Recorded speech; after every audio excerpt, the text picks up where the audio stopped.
नमस्कार दोस्तों, एक बार फिर से AB99 क्लासेस में एक बार आपका स्वागत है। आज मैं फिर एक नया वीडियो लेकर आया हूँ जिसमें मैं बताने वाला हूँ क्लास 10th साइंस का इम्पोर्टेंट क्वेश्चन। जैसा कि मैं पहले कई वीडियो बना चुका हूँ जिसमें मैं सिर्फ इम्पोर्टेंट क्वेश्चन बताया था। मैं उन सभी क्वेश्चन के आंसर के साथ मैं एक नया वीडियो लेकर आया हूँ जिसमें से क्वेश्चन और आंसर दोनों मिलेंगे। यदि आप क्वेश्चन वाले वीडियो देखना चाहते हैं तो लिंक डिस्क्रिप्शन में है, वहां पर जाइए और सभी क्वेश्चन को नोट कर लीजिए। उसके बाद यहाँ क्वेश्चन और आंसर को हम लोग लिखते चलेंगे। तो ये हम लोग सबसे पहले चैप्टर का देखेंगे। सबसे पहले चैप्टर से आने के बोर्ड एग्जाम में क्या चांसेस होते हैं। तो आइए हम लोग देखते हैं सबसे पहला क्वेश्चन जो हमारे बोर्ड एग्जाम के लिए बहुत ही महत्वपूर्ण है।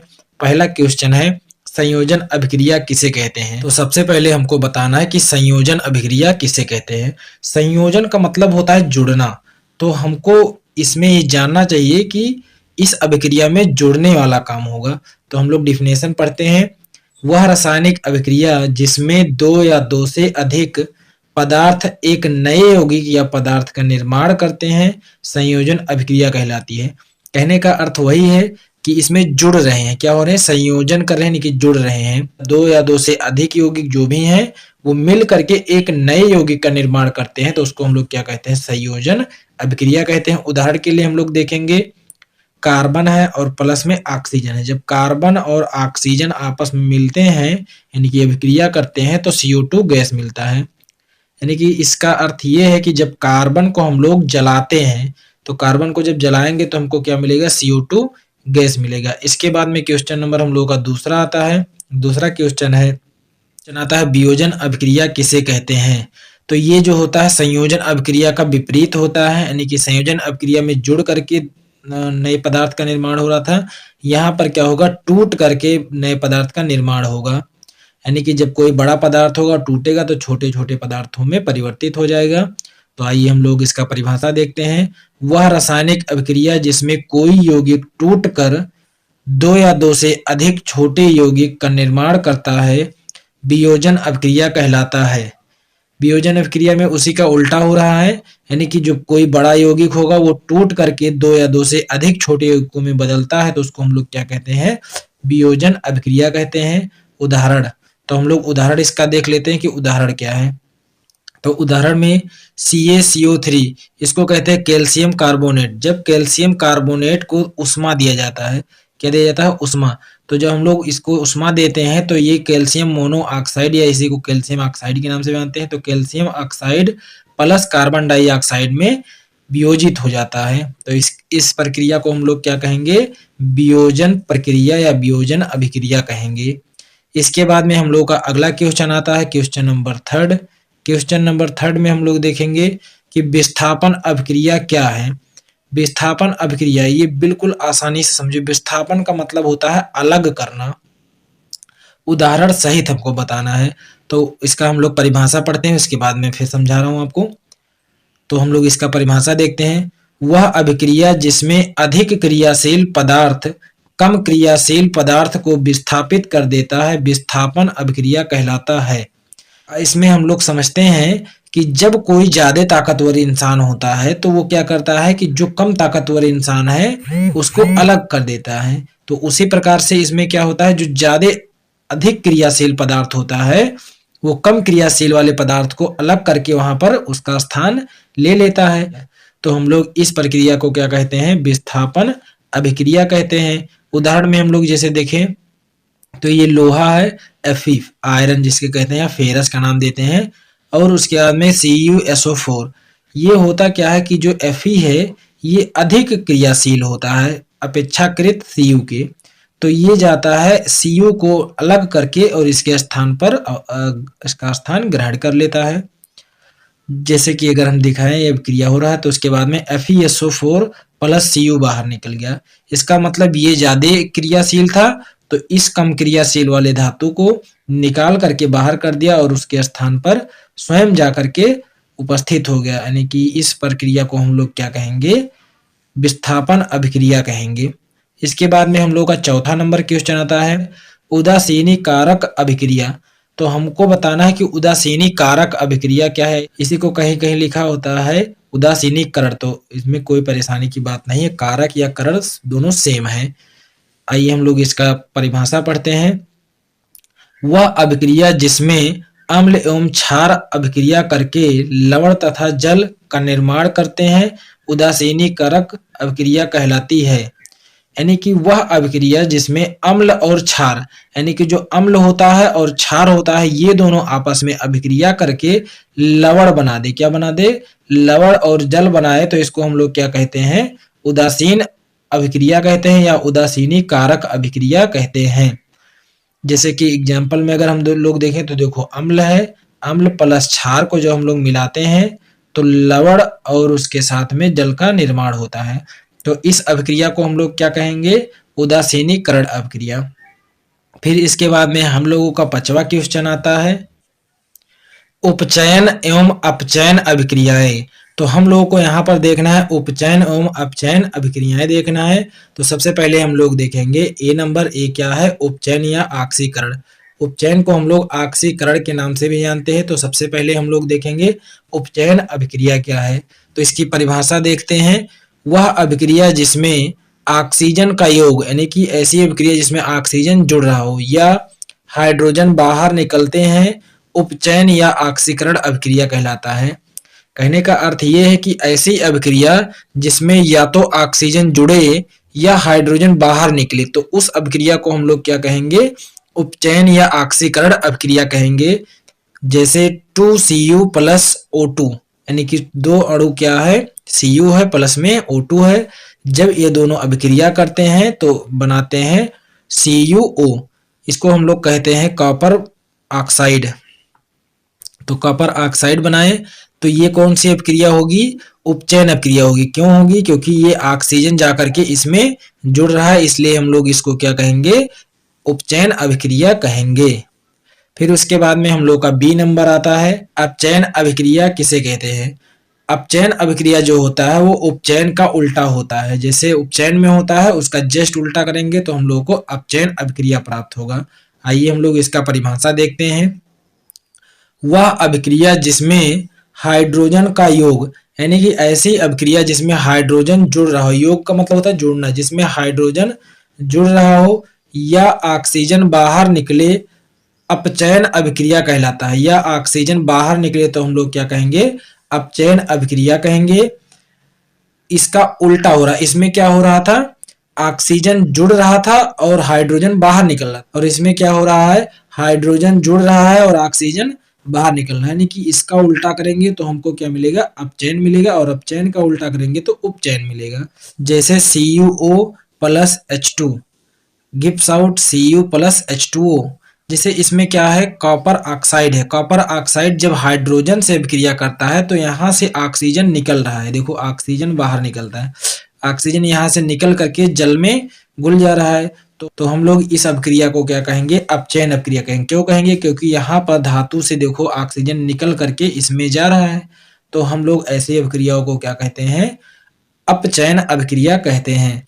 इसके बाद में हमारा सबसे मोस्ट इंपॉर्टेंट क्वेश्चन आता है, जो है क्वेश्चन नंबर 6, रेडॉक्स अभिक्रिया किसे कहते हैं? सबसे ज्यादा बार यही पूछा जाता है कि रेडॉक्स अभिक्रिया क्या होता है। तो उपचयन और अपचयन जिस अभिक्रिया में दोनों हो उसको हम लोग क्या कहते हैं? रेडॉक्स अभिक्रिया। जैसे इसमें देखो लिखा हुआ उपचयन और अपचयन, जिस अभिक्रिया में उपचयन और अपचयन दोनों क्रियाएं हो रही हो उसको हम लोग क्या कहते हैं? रेडॉक्स अभिक्रिया कहते हैं। आइए हम लोग इसका डिफिनेशन देखते हैं। वह अभिक्रिया जिसमें उपचयन तथा अपचयन दोनों क्रिया हो रेडॉक्स अभिक्रिया कहलाता है। यानी कि ऐसी अभिक्रिया जिसमें उपचयन तथा अपचयन दोनों हो रहा हो उसको हम लोग क्या कहेंगे? रेडॉक्स अभिक्रिया कहेंगे। आइए हम लोग इसका उदाहरण देखते हैं। जैसे CuO plus H2 gives out Cu plus H2O। तो हमको यहाँ पर क्या है? कॉपर ऑक्साइड है। जब कॉपर ऑक्साइड को हाइड्रोजन के साथ में अभिक्रिया कराते हैं तो हमको कॉपर प्लस जल प्राप्त होता है। तो कॉपर से क्या निकल रहा है? ऑक्सीजन निकल रहा है। देखो ध्यान से, यहाँ पर CuO था यानी कि ऑक्सीजन भी था, और यहाँ पर Cu के पास में ऑक्सीजन नहीं बचा है। इसका मतलब यहाँ से ऑक्सीजन निकल रहा है। तो जब ऑक्सीजन निकलेगा तो उसको हम लोग क्या कहते हैं? अपचयन कहते हैं। और इसमें देखो ये नीचे वाला जो दिख रहा है, इसमें क्या हो रहा है? कि यहाँ से जो ऑक्सीजन निकल रहा है वो आ करके इसमें जुड़ रहा है और जुड़ने के बाद में बना रहा है जल H2O। तो यहाँ पर जो नीचे हो रहा है, यहाँ पर क्या हो रहा है, ऑक्सीजन जुड़ रहा है। तो जब ऑक्सीजन जुड़ता है तो उसको हम लोग क्या कहते हैं, उपचयन। जैसे यहाँ पर देख लो, ऑक्सीजन का योग होता है तो हम लोग उसको उपचयन कहते हैं, और हाइड्रोजन का योग होता है या फिर ऑक्सीजन बाहर निकलता है तो उसको हम लोग क्या कहते हैं, अपचयन कहते हैं। तो इस अभिक्रिया में क्या हो रहा है, ऑक्सीजन बाहर निकल रहा है तो अपचयन कहलाएगा, और इस नीचे वाले में क्या हो रहा है, ऑक्सीजन जुड़ रहा है तो ये क्या कहलाएगा, उपचयन कहलाएगा। इसके बाद में क्वेश्चन नंबर 7 आ रहा है। क्वेश्चन नंबर 7 है, ऊष्माक्षेपी अभिक्रिया क्या है। तो हमको क्वेश्चन नंबर 7 में बताना है कि ऊष्माक्षेपी अभिक्रिया क्या है। वह रासायनिक अभिक्रिया जिसमें ऊष्मा निकलता है ऊष्माक्षेपी अभिक्रिया कहलाता है। कहने का अर्थ है कि ऐसी रासायनिक अभिक्रिया जिसमें क्या हो, हीट निकले, यानी कि ऊष्मा निकले, उसको हम लोग क्या कहते हैं, ऊष्माक्षेपी अभिक्रिया कहते हैं। जैसे अगर हम लोग पानी में जब चूना डालते हैं तो थोड़ी देर बाद उबलने लगता है, इसका मतलब वहां से क्या हो रहा है, हीट निकल रहा है। तो हीट जब निकलता है तो ऐसे अभिक्रिया को हम लोग क्या कहते हैं, ऊष्माक्षेपी अभिक्रिया कहते हैं। और फिर उसके बाद में इसका एग्जाम्पल हम लोग देख लेते हैं। इसका एग्जाम्पल है CH4+2O2, यानी कि 2 अणु ऑक्सीजन है। जब मेथेन से 2 अणु ऑक्सीजन की अभिक्रिया होती है तो CO2 गैस प्लस में जल और प्लस में ऊष्मा प्राप्त होता है। ये जो मेथेन होता है, मेथेन को जो हम लोग जलाते हैं, मेथेन को हम लोग जब जलाते हैं तो उसमें से CO2 gas, carbon dioxide gas निकलती है, उसके साथ ही साथ जल निकलता है, और जब जल निकलता है तो बहुत ही उसमें से ऊष्मा निकलता है। तो इस अभिक्रिया को हम लोग क्या कहेंगे, ऊष्माक्षेपी अभिक्रिया कहेंगे। जैसा कि हम लोग नॉर्मली अपने घर में देखते हैं कि जब हमारे घर की पुताई वगैरह होता है तो जब हम लोग पानी में चूना डालते हैं तो थोड़ी देर बाद वो उबलने लगता है। उबलने लगता है, अगर उसमें हाथ रख दिया जाए तो हाथ भी हमारे जल जाएंगे। ये क्यों हो रहा है, क्योंकि उसमें से ऊष्मा निकल रहा है। तो ऊष्मा जिसमें से निकले उसको हम लोग क्या कहेंगे, ऊष्माक्षेपी कहेंगे। और जैसे मान लो हम मुट्ठी में सरफ ले लिए, और सरफ लेने के बाद में उसको जब पानी में लेकर जाएंगे तो देखेंगे कि थोड़ी देर बाद हमारे हाथ जो होंगे वो क्या हो जाएंगे, गर्म हो जाएंगे। वो क्यों हो जाएंगे, क्योंकि ऊष्माक्षेपी अभिक्रिया होने लगती है जल और सरफ के साथ में। तो यदि आपको वीडियो पसंद आ रहा हो दोस्तों तो वीडियो को लाइक करें। क्वेश्चन नंबर 8 में हम लोग देखेंगे अम्ल एवं क्षारक में अंतर। अम्ल और क्षारक ही लिखा होता है, क्षारक उससे कोई दिक्कत नहीं है। तो अम्ल और क्षारक में अंतर, तो हम लोग अम्ल एक तरफ कर देंगे, एक तरफ क्षारक कर देंगे, और एक एक पॉइंट लिखते जाएंगे। तो आइए हम लोग देखते हैं। सबसे पहला हमारा पॉइंट है, अम्ल का स्वाद खट्टा होता है, और क्षार के पॉइंट में अगर हम लोग देखेंगे तो क्षारक का स्वाद कड़वा होता है। जैसा कि अम्ल जो होता है वो खट्टा पदार्थ होता है, जैसे वे पदार्थ जो खट्टे होते हैं हम कहेंगे कि उनमें अम्ल पाया जाता होगा। तो जो खट्टे होते हैं उसको हम लोग क्या कहते हैं, अम्ल कहते हैं, और जो कड़वे होते हैं उनको हम लोग क्या कहते हैं, क्षारक कहते हैं। इसके बाद में दूसरा पॉइंट हम लोगों का आता है, ये जल में H+ आयन देते हैं, यानी कि जब अम्ल जो होता है जल में जाता है तो H+ आयन देता है।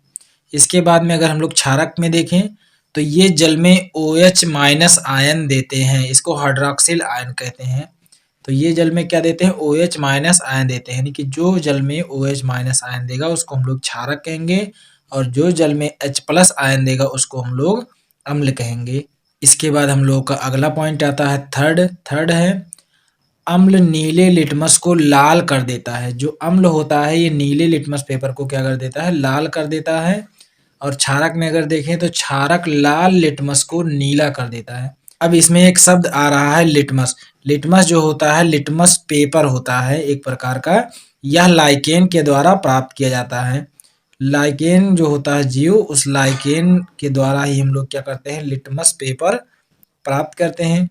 और जब हम लोग लिटमस पेपर को किसी विलेन में डालें और वो लिटमस पेपर नीला लिटमस पेपर हो तो लाल हो जाए तो हम लोग क्या कहेंगे, अम्ल है। और अगर लाल लिटमस पेपर हो और नीला हो जाए तो हम लोग क्या कहेंगे, क्षारक है। इसके बाद में हम लोग उदाहरण इसका देख लेते हैं। उदाहरण जो है इसमें HCl और HNO3। HCl को हम लोग हाइड्रोक्लोरिक अम्ल कहते हैं और इसको हम लोग नाइट्रिक अम्ल कहते हैं। यह जब जल में मिलता है तो H प्लस और Cl माइनस के रूप में टूटता है। H प्लस और Cl माइनस के रूप में टूटता है। तो जिसमें से H प्लस आयन निकले उसको हम लोग क्या कहेंगे? अम्ल कहते हैं। और इसमें अगर उदाहरण हम लोग देखें तो NaOH और फिर उसके बाद में दूसरा है KOH। अगर NaOH को जल में घोलेंगे तो Na प्लस और OH माइनस में टूटेगा। तो जिसमें OH माइनस निकलता है उसको हम लोग क्या कहते हैं? उसको हम लोग क्या कहते हैं? क्षारक कहते हैं। तो ये क्या हो जाएगा? क्षारक हो जाएगी। इसमें से भी OH निकलेगा, इसका मतलब ये भी क्षारक है। ऐसा इसमें भी H निकलेगा तो इसलिए हम लोग क्या कहेंगे? ये भी अम्ल है। इसके बाद में हम लोग का अगला क्वेश्चन आता है। अगला क्वेश्चन हम लोग देखते हैं। तो अगला क्वेश्चन जो है अरहिनियस का सिद्धांत है। अरहिनियस का सिद्धांत क्वेश्चन नंबर 9, अरहिनियस का सिद्धांत। अभी हम लोग क्या देखेंगे? एक वैज्ञानिक है जिनका नाम था अरहिनियस, जिन्होंने सबसे पहले अम्ल और क्षार के बारे में बताया था।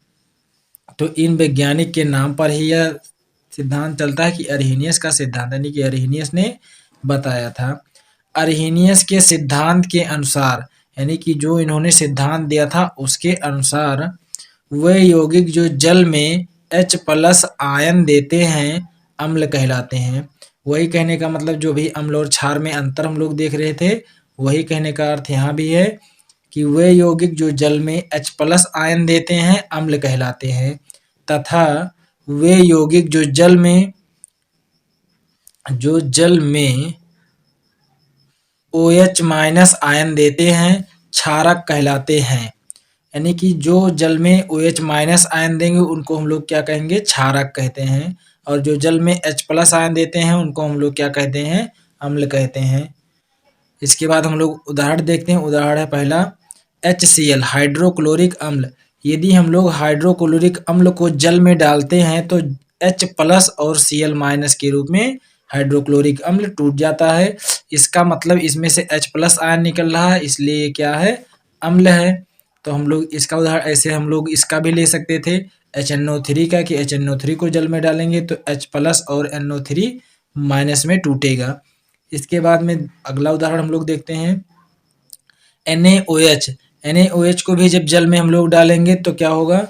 Na प्लस और OH माइनस के रूप में टूटेगा और Na प्लस और OH माइनस के रूप में टूटेगा। तो OH होने के कारण इसको हम लोग क्या कहेंगे? क्षारक कहेंगे। क्या कहेंगे? क्षारक। जिसमें H प्लस हो उसको हम लोग अम्ल कहेंगे और जिसमें OH माइनस हो उसको हम लोग क्या कहेंगे? क्षारक कहेंगे। तो यह था अरहिनियस का सिद्धांत। अरहिनियस के सिद्धांत के अनुसार वे यौगिक जो जल में H प्लस आयन देते हैं अम्ल कहलाते हैं, तथा वे यौगिक जो जल में OH माइनस आयन देते हैं क्षारक कहलाते हैं। और उदाहरण हम लोग देख लिए। इसके बाद में हम लोग का अगला क्वेश्चन आता है। अगला क्वेश्चन है क्वेश्चन नंबर 10। क्वेश्चन नंबर 10 को हम लोग देखेंगे। अम्लीय लवण। अम्लीय लवण किसे कहते हैं? ऐसा भी क्वेश्चन पूछ सकता है। अम्लीय लवण क्या है? ऐसा भी पूछ सकता है। तो हम लोग अम्लीय लवण के बारे में देखेंगे। वे लवण जो अम्लों के कुछ हाइड्रोजन परमाणु विस्थापन करके बनते हैं अम्लीय लवण कहलाते हैं। कहने का अर्थ ये है कि ऐसे लवण जो अम्लों के कुछ हाइड्रोजन को निकाल दे, पूरा का पूरा ना निकालें, कुछ ही हाइड्रोजन को निकाल करके उसके स्थान पर कोई और आकर के जुड़ जाए तो उसको हम लोग क्या कहते हैं? अम्लीय लवण कहते हैं। जैसे कि एग्जाम्पल में अगर हम लोग देखें तो एग्जाम्पल में लिखा हुआ है H2SO4 से NaHSO4। इसमें हुआ क्या है? H2SO4 था। H2SO4 को अगर हम लोग इसका स्ट्रक्चर खोल करके देखेंगे तो HSO4 और H, इससे क्या प्राप्त हुआ है? NaHSO4। इसमें हुआ क्या है कि इस H के स्थान पर Na आकर के जुड़ गया है। इसी कारण से हम लोग इसको क्या कहते हैं? अम्लीय लवण कहते हैं, क्योंकि इसमें अम्ल का भी कैरेक्टर है और लवण का भी कैरेक्टर है। तो इसलिए हम लोग इसको क्या कहते हैं? अम्लीय लवण कहते हैं। इसके बाद में हम लोग का दूसरा उदाहरण आता है। दूसरा उदाहरण है H2CO3 से NaHCO3। यानी कि H2CO3 से हम लोग क्या बना दिए हैं, NaHCO3। इसका मतलब ये भी क्या है, अम्लीय लवण है। जैसे कि हम लोग इसका भी अगर देखें तो H2CO3 है, इसका स्ट्रक्चर अगर हम लोग खोल करके देखेंगे तो CO3 और यहाँ पर HH, और इससे अभिक्रिया किसका हुआ होगा, Na का हुआ होगा, Na आया होगा और इसको हटा करके इसके स्थान पर खुद जुड़ गया होगा और बनाया होगा NaHCO3। तो ये कैसा है, ये अम्लीय लवण है। इसके बाद में हम लोग का अगला क्वेश्चन आता है।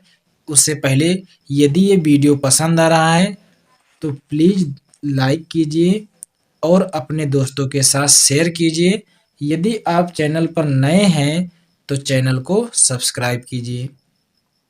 इसके बाद में हम लोगों का क्वेश्चन नंबर 11 आता है। क्वेश्चन नंबर 11 है क्षारकीय लवण। क्षारकीय लवण किसे कहते हैं ऐसा भी पूछ सकता है। क्षारकीय लवण क्या है ऐसा भी पूछ सकता है। तो हम लोग देखेंगे क्षारकीय लवण वे लवण जो क्षारकों के कुछ हाइड्रॉक्सिल आयन OH के विस्थापन द्वारा बनते हैं क्षारकीय लवण कहलाते हैं। यानी कि कहने का अर्थ है कि अगर मान लेते हैं हम कोई क्षारक है, जैसे ये CaOH का होल ट्वाइस एक क्षारक है, इसमें से पूरे OH ना निकले। अगर पूरा OH निकल जाता है तो हम लोग क्षारक कहेंगे ही, लेकिन कुछ क्षारक निकल जाए जैसे CaOH, एक क्षारक यहाँ से क्या हो गया, निकल गया है। एक क्षारक का गुण जो था निकल गया, यानी कि एक OH हाइड्रॉक्सिल आयन निकल गया और बचा कितना, एक। और इसके स्थान पर कोई और दूसरा तत्व तो आके जुड़ जाए तो हम लोग उसको क्या कहने लगते हैं, क्षारकीय लवण कहने लगते हैं। आइए हम लोग आगे देखते हैं। FeOH का होल थ्राइस। FeOH का होल थ्राइस है, इससे क्या बन रहा है, FeOH का होल ट्वाइस Cl। इसका मतलब यहाँ पर OH कितना था, 3 था। यहाँ से एक OH बाहर निकल गया है और बचा कितना, 2 OH। और एक OH की जगह पर क्या जुड़ गया है, Cl, क्लोरीन जुड़ गया है। तो ऐसे हम लोग लवणों को क्या कहते हैं, क्षारकीय लवण कहते हैं। इसका हम लोग दूसरा उदाहरण देखते हैं। PbOH का होल ट्वाइस से PbOHCl। यहाँ पर OH कितना था, 2 था। एक OH बाहर निकल गया है, उसके स्थान पर एक क्लोरीन जुड़ गया है। इसका मतलब ये क्या है, क्षारकीय लवण है। इसके बाद में हम लोग का अगला क्वेश्चन आता है। अगला क्वेश्चन है 12वां नंबर, विरंजक चूर्ण बनाने की विधि। विरंजक चूर्ण बनाने की विधि, इसको हम लोग ब्लीचिंग पाउडर के नाम से भी जानते हैं, ब्लीचिंग पाउडर। तो हम लोग इसको देखेंगे और ये बहुत ही इंपॉर्टेंट है, वेरी वेरी इंपॉर्टेंट है। तो इसको ध्यान से देखना कि विरंजक चूर्ण क्या है और इसके बनाने की विधि कैसी है। रासायनिक नाम, विरंजक चूर्ण का रासायनिक नाम होता है कैल्शियम ऑक्सीक्लोराइड। कैल्शियम ऑक्सीक्लोराइड होता है। अणुसूत्र इसका होता है CaOCl2। CaOCl2। और हम लोग इसके बनाने की विधि देखेंगे। इसमें होता क्या है कि जब शुष्क चूने को हम लोग लेकर के उस पे क्लोरीन से अभिक्रिया करा देते हैं तो हमको विरंजक चूर्ण प्राप्त हो जाता है, यानी कि ब्लीचिंग पाउडर प्राप्त हो जाता है। आइए हम लोग इसका डेफिनेशन देख लेते हैं बनाने की विधि का। जब शुष्क बुझे हुए चूने से क्लोरीन की अभिक्रिया कराया जाता है तो विरंजक चूर्ण प्राप्त होता है। यानी कि जब हम लोग शुष्क बुझे हुए चूने पर क्या करते हैं, क्लोरीन की अभिक्रिया कराते हैं तो हमको विरंजक चूर्ण प्राप्त होता है। ये बहुत ही मोस्ट इम्पॉर्टेंट है। तो आप इस वीडियो को जरूर तो आप इस क्वेश्चन को बहुत ही ध्यान से देखना। इसका रासायनिक नेम, इसका अणुसूत्र बढ़िया से याद कर लेना और बनाने की विधि भी। इसका हम लोग रासायनिक समीकरण देखते हैं बनाने की विधि का। तो ये जो हमारा है ये है शुष्क बुझा चूना। ये क्या है, शुष्क बुझा चूना, CaOH का होल ट्वाइस। इस पर जब हम लोग क्लोरीन की अभिक्रिया करवाते हैं तो हमको क्या प्राप्त होता है, विरंजक चूर्ण प्राप्त होता है, ब्लीचिंग पाउडर CaOCl2 प्राप्त होता है। यह है ब्लीचिंग पाउडर, प्लस में जल निकलता है। फिर इसके बाद में कभी कभी 1 नंबर में और कभी कभी लॉन्ग में भी पूरा क्वेश्चन उसके साथ में उपयोग पूछता है। 1 नंबर में आएगा तो सिर्फ उपयोग पूछेगा। तो हम लोग ब्लीचिंग पाउडर का उपयोग देखेंगे कि ब्लीचिंग पाउडर का उपयोग कहाँ होता है। तो इसका सबसे पहला है बेकिंग पाउडर बनाने में, यानी कि ब्लीचिंग पाउडर का उपयोग बेकिंग पाउडर बनाने में किया जाता है। और सेकंड इसका है प्रतिरोधी के रूप में, प्रतिरोधी का मतलब होता है रुकावट के रूप में किया जाता है। फिर इसके बाद में हम लोग का थर्ड है जल को शुद्ध करने में, यानी कि ब्लीचिंग पाउडर को उपयोग जल को शुद्ध करने में किया जाता है। इसका उपयोग इस प्रकार किया जाता है, इससे कोई जल भरा हुआ है, उसमें कीड़े मकोड़े पड़ गए हैं, तो उनको दूर करने के लिए क्या किया जाता है, इसमें ब्लीचिंग पाउडर डाल दिया जाता है, जिससे वो कीड़े मकोड़े मर जाते हैं और जल शुद्ध हो जाता है। फिर इसके बाद में लास्ट आता है क्लोरोफार्म के निर्माण में, यानी कि जब क्लोरोफार्म बनाया जाता है तो उसमें अभिकर्मक के रूप में प्रयोग किया जाता है। क्वेश्चन नंबर 13 है प्लास्टर ऑफ पेरिस। तो हम लोग देखते हैं प्लास्टर ऑफ पेरिस का रासायनिक नेम क्या है। तो प्लास्टर ऑफ पेरिस का जो रासायनिक नेम होता है वो कैल्शियम सल्फेट हेमीहाइड्रेट, इसका नाम होता है कैल्शियम सल्फेट हेमीहाइड्रेट। जैसा कि इसका सूत्र हम लोग अगर देखें तो Ca को हम लोग कैल्शियम कहते हैं, SO4 को सल्फेट कहते हैं, डॉट हाफ को हम लोग हेमी कहते हैं, H2O को हाइड्रेट कहते हैं, इसीलिए इसका नाम है कैल्शियम सल्फेट हेमीहाइड्रेट, यानी कि हाफ H2O है, हेमीहाइड्रेट है। तो हम लोग इसका देखते हैं सामान्य नेम क्या है। सामान्य नेम हम लोग सब जानते हैं प्लास्टर ऑफ पेरिस, यानी कि POP के नाम से हम लोग जानते हैं। जैसा कि इसका सबका उपयोग हम लोग घरों में चुनाइयों के रूप में करते हैं। अब हम लोग देखेंगे इसके बनाने की विधि। बनाने की विधि बहुत महत्वपूर्ण है, जिसको हम लोग देखने वाले हैं। जब जिप्सम को 120 डिग्री सेल्सियस पर गर्म करने पर यह जल के अणु त्याग कर कैल्शियम सल्फेट हेमीहाइड्रेट बनाता है। हम लोग ये जानेंगे कि जिप्सम जो होता है, जिप्सम सबसे पहले ये जान ले कि ये जिप्सम क्या है। तो जिप्सम जो होता है उसका सूत्र होता है CaSO4.2H2O, ये होता है जिप्सम का सूत्र। अब इस जिप्सम के सूत्र से कुछ हाइड्रोजन यानी कि हाइड्रेट अणु जल के अणु बाहर निकल जाएंगे, तो हम लोग कहेंगे कि ये क्या बन गया POP। जैसे कि CaSO4.1/2H2O, यानी कि इसका 3 भाग निकल गया है बाहर और एक ही भाग बचा हुआ है।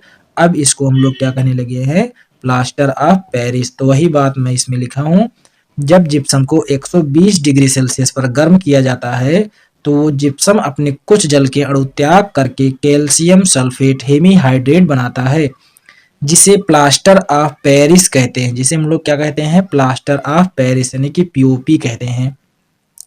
इसका हम लोग अब देखेंगे रासायनिक समीकरण क्या है। रासायनिक समीकरण जो है इसमें सबसे महत्वपूर्ण योगदान देता है। तो सबसे पहले हम लोग रासायनिक समीकरण को जरूर याद कर लेंगे, क्योंकि रासायनिक समीकरण अगर हमें नहीं याद होता है तो हम लोगों को इससे थोड़ा कम नंबर मिलते हैं। अगर रासायनिक समीकरण लिख देते हैं तो हमको नंबर आसानी से एग्जामिनर दे देता है। तो CaSO4.2H2 जिसे हम लोग क्या कहते हैं, अभी भी बताए थे, जिप्सम कहते हैं। जिप्सम को 120 डिग्री सेल्सियस पर जब गर्म करते हैं तो हमको CaSO4.12H2O यानी कि कैल्शियम सल्फेट हेमीहाइड्रेट प्राप्त होता है, जिसे हम लोग प्लास्टर ऑफ पेरिस कहते हैं। इसके साथ ही साथ जल निकल जाता है। जो जल निकलता है कितना हिस्सा होता है, इसका तीसरा हिस्सा होता है। यानी कि ये जो जल है इसको 4 भाग में बांटेंगे, 3 हिस्सा बाहर निकल जाएगा और 1 हिस्सा बच जाएगा। तो ये हमारा था प्लास्टर ऑफ पेरिस का रासायनिक नेम, सामान्य नेम और बनाने की विधि और समीकरण। अब हम लोग इसका उपयोग देखेंगे कि प्लास्टर ऑफ पेरिस का उपयोग कहाँ किया जाता है। तो प्लास्टर ऑफ पेरिस का उपयोग बहुत ही महत्वपूर्ण होगा, तो हम लोग इसको भी जान लेते हैं। टूटी हुई हड्डियों को जोड़ने में प्लास्टर ऑफ पेरिस का उपयोग टूटी हुई हड्डियों को जोड़ने में मदद करता है, यानी कि इसको हम लोग प्लास्टर चढ़ाने में यूज करते हैं। जो हम जब हड्डी टूट जाती है तो प्लास्टर चढ़ाने में POP का इस्तेमाल किया जाता है, जिससे हड्डियां आसानी से जुड़ जाती हैं। फिर उसके बाद में नंबर 2 आता है सजावट का सामान बनाने में, यानी कि POP से हम लोग सजावट का सामान बनाते हैं। तो सजावट के जो घर पर सामान यूज होते हैं, बहुत सारे ऐसे सामान होते हैं जो लगता है कि हम लोग को मिट्टी का बना है, लेकिन उस जो होते हैं सजावट के सामान POP के बनाए जाते हैं। तो सजावट के सामान बनाने में यूज किया जाता है। थर्ड नंबर है मूर्तियाँ बनाने में। जैसा कि हम लोग दीपावली में मूर्तियाँ लेकर आते हैं, मूर्तियाँ जो बनी होती हैं वो लगभग पीओपी से बनी होती हैं। पीओपी से बनाने में उनको आसानी होती है और उसके बाद में सस्ता भी पड़ जाता है, जिससे वो लोग आराम से बनाते हैं। इसके बाद में नंबर 4 आता है अग्निरोधक के रूप में, यानी कि अग्नि को रोकने के लिए, आग को रोकने के लिए भी इसका उपयोग किया जाता है। जैसे हम लोगों के घरों में जो हीटर लगा होता है, हीटर के जो नीचे का हिस्सा होता है सफ़ेद-सफ़ेद, वो पीओपी का ही बना होता है ताकि वो अग्नि को रोक सके। ये था हमारा प्लास्टर ऑफ पेरिस। इसको आप ज़रूर देख कर जाइए और यदि वीडियो पसंद आया हो तो वीडियो को लाइक कर दीजिए और आप चैनल पर नए हैं तो चैनल को सब्सक्राइब कर दीजिए। इसके बाद में हम लोग अगले क्वेश्चन की तरफ चलते हैं, जो कि बहुत ही महत्वपूर्ण होने वाला है। तो हम लोग देखते हैं क्वेश्चन नंबर 14। क्वेश्चन नंबर 14 है धावन सोडा। धावन सोडा का हम लोग को देखना है रासायनिक नेम, अणुसूत्र, विधि और इसका उपयोग। ये जो प्लास्टर ऑफ पेरिस और धावन सोडा है, ये 5 नंबर में पूछे जाने वाले क्वेश्चन हैं। तो इसको आप आसानी से और अच्छे से याद कर लीजिए ताकि आप भूलें नहीं। तो हम लोग देखते हैं अब धावन सोडा के बारे में। तो धावन सोडा का रासायनिक नेम जो होता है वो होता है सोडियम कार्बोनेट डेकाहाइड्रेट। सोडियम यानी कि Na होगा, कार्बोनेट यानी कि CO3 होगा, डेका का अर्थ होता है 10, 10 होता है। कितना होता है? 10। हाइड्रेट को हम लोग जल ही कहते हैं, तो हम लोग इसे क्या कहेंगे? 10 जल के अणु होंगे। जैसे हम लोग देखते हैं sodium Na2, carbonate CO3 dot 10H2 यानी कि डेकाहाइड्रेट। तो सोडियम कार्बोनेट डेकाहाइड्रेट का जो सूत्र होता है वो होता है Na2CO3 डॉट 10H2। इसी को हम लोग कहते हैं धावन सोडा या धोने वाला सोडा। इसके बाद में हम लोग इसके बनाने की विधि देखेंगे। तो जब प्रयोगशाला में सोडियम हाइड्रा ऑक्साइड के सांद्र विलयन में कार्बन डाइऑक्साइड प्रवाहित किया जाता है तो सोडियम कार्बोनेट का विलयन प्राप्त होता है। हम लोग अगर देखें तो ये है सोडियम हाइड्रा ऑक्साइड। यदि सोडियम हाइड्रा ऑक्साइड में हम लोग CO2 गैस छोड़ते हैं, कार्बन डाइऑक्साइड गैस छोड़ते हैं, तो हमको मिलता है सोडियम कार्बोनेट। तो वही चीज़ मैं इसमें बताया हूँ कि जब सोडियम हाइड्रोक्साइड में कार्बन डाइऑक्साइड प्रवाहित किया जाता है तो हमको सोडियम कार्बोनेट प्लस जल प्राप्त होता है, तथा सोडियम कार्बोनेट का वाष्पन करने पर धावन सोडा प्राप्त होता है। और इसी का हम लोग वाष्पन कर दें। वाष्पन का अर्थ होता है जैसे कि हम लोग घरों में बनाते हैं फरा, यानी कि जो मोमोस बनाते हैं तो उसमें हम लोग देखते हैं कि भाप के द्वारा बनाते हैं। ऐसे ही हम लोग सोडियम कार्बोनेट का क्या करते हैं? वाष्पन करते हैं। और वाष्पन जब हम लोग करते हैं तो हमको प्राप्त होता है धावन सोडा। अगर हम लोग देखें तो Na2CO3 प्लस H2O यानी कि ये जो 10 अणु हैं जल के, ये वाष्पन करने के काम में आएगा। तो जब हम लोग Na2CO3 का वाष्पन करते हैं तो हमको धावन सोडा Na2CO3.10H2O प्राप्त होता है। और इसका जो रासायनिक नेम होता है हम लोग आसानी से याद करेंगे, सोडियम कार्बोनेट डेकाहाइड्रेट, यानी कि इसका रासायनिक नेम क्या होता है? Sodium carbonate decahydrate. और ये था रासायनिक समीकरण। रासायनिक समीकरण में हम लोग क्या लिए थे? Sodium hydroxide plus CO2 gas, इसको जो हम लोग मिलाए थे तो इससे हमको प्राप्त हुआ था सोडियम कार्बोनेट। और सोडियम कार्बोनेट का जब हम वाष्पन कर देते हैं जल के साथ तो हमको प्राप्त हो जाता है धावन सोडा। तो ये था धावन सोडा का रासायनिक समीकरण और रासायनिक सूत्र। और इसके बाद में हम लोग देखेंगे धावन सोडा का उपयोग। धावन सोडा को हम लोग सब लोग जानते होंगे कि धावन सोडा जो है वो कपड़ा धोने में काम आता है। तो हम लोग देखेंगे सबसे पहला कपड़ा साफ करने में, यानी कि धावन सोडा का उपयोग कपड़ा साफ करने में और जो अन्य प्रकार की वस्तुएं होती हैं उनको साफ करने में किया जाता है। दूसरा आता है इसका उपयोग साबुन, पेपर, कपड़ा बनाने में, यानी कि धावन सोडा का उपयोग साबुन बनाने में किया जाता है, पेपर बनाने में और कपड़ा बनाने में जो फैक्ट्रियाँ होती हैं वहाँ भी थोड़ा बहुत उपयोग किया जाता है। फिर उसके बाद में तीसरा आता है कास्टिक सोडा बनाने में, यानी कि कास्टिक सोडा बनाने में हम लोग धावन सोडा का ही उपयोग करते हैं। नंबर 4 आता है प्रयोगशाला में अभिकर्मक के रूप में। प्रयोगशाला में जो केमिकल बनाए जाते हैं उसमें अभिकर्मक के रूप में भी इसका उपयोग किया जाता है। तो ये था धावन सोडा का रासायनिक समीकरण और उसके बाद में उसका उपयोग। अब इसके बाद में हम कुछ और मोस्ट इम्पॉर्टेंट क्वेश्चन है जिसके बारे में देखेंगे। तो हमारा अगला क्वेश्चन आता है क्वेश्चन नंबर 15, खनिज किसे कहते हैं। ये बहुत ही वेरी वेरी इंपॉर्टेंट है, तो इसको जरूर आप देख कर जाइए कि खनिज किसे कहते हैं। तो पृथ्वी के अंदर धातु और उनके यौगिक जिस रूप में पाए जाते हैं खनिज धातु कहलाते हैं। पृथ्वी के अंदर धातु और उनकी यौगिक जिस भी प्रकार से हमको मिलते हैं, जब पृथ्वी की खुदाई होती है तो धातु और उनके यौगिक जो होते हैं जिस प्रकार से हमको मिलते हैं उसी को हम लोग क्या कहते हैं, खनिज या फिर खनिज धातु कहते हैं। तो हम लोग इसको बहुत ही आसानी से देखेंगे कि जैसे पृथ्वी होती है, मान लेते हैं हम ये पृथ्वी है और पृथ्वी की हम लोग करते हैं जब खुदाई, तो जब पृथ्वी की खुदाई करते हैं तो हमको जिस प्रकार से धातुएं मिल जाती हैं उसी को हम लोग क्या कहते हैं, खनिज कहते हैं। तो खनिज को हम लोग बहुत ही आसानी से समझेंगे कि जैसे हम लोग खुदाई करते हैं जिस प्रकार से हमको धातुएं मिल जाती हैं उसी को हम लोग क्या कहते हैं, खनिज कहते हैं। इसके बाद में एक बहुत ही महत्वपूर्ण क्वेश्चन है जो खनिज से ही रिलेटेड है जिसे हम लोग कहते हैं अयस्क। तो क्वेश्चन नंबर 16 है, अयस्क किसे कहते हैं। अयस्क जो होता है ये खनिज ही होता है एक प्रकार का, लेकिन हम लोग इसको क्यों अयस्क कहते हैं इसको हम लोग समझते हैं। जिस खनिज से धातु को अधिक मात्रा में आसानी से प्राप्त किया जा सके वह खनिज अयस्क कहलाता है। यानी कि जिस खनिज से हम लोग धातु को अधिक मात्रा में और आसानी से कम खर्चे में प्राप्त कर सकते हैं ऐसे खनिज को हम लोग क्या कहते हैं, अयस्क कहते हैं। ऐसे खनिज को हम लोग क्या कहते हैं, अयस्क कहते हैं। तो हम लोग खनिज और अयस्क को जरूर देखेंगे और ये 1 नंबर का क्वेश्चन हर बार आता है, तो इसको जरूर याद रखना। दोनों में थोड़ा सा अंतर है कि पृथ्वी से जिस प्रकार से हमको मिलेगा धातु और उनके यौगिक उसको हम लोग खनिज कहेंगे, और जिस खनिज में आसानी से और अधिक मात्रा में हमको धातुएं प्राप्त होती हैं ऐसे खनिज को हम लोग अयस्क का नाम देते हैं। तो हम लोग का अगला 17 नंबर क्वेश्चन आता है। तो हम लोग देखेंगे 17 नंबर क्वेश्चन, अधात्री क्या है। ये क्वेश्चन बहुत बार पूछा जा चुका है कि अधात्री क्या है।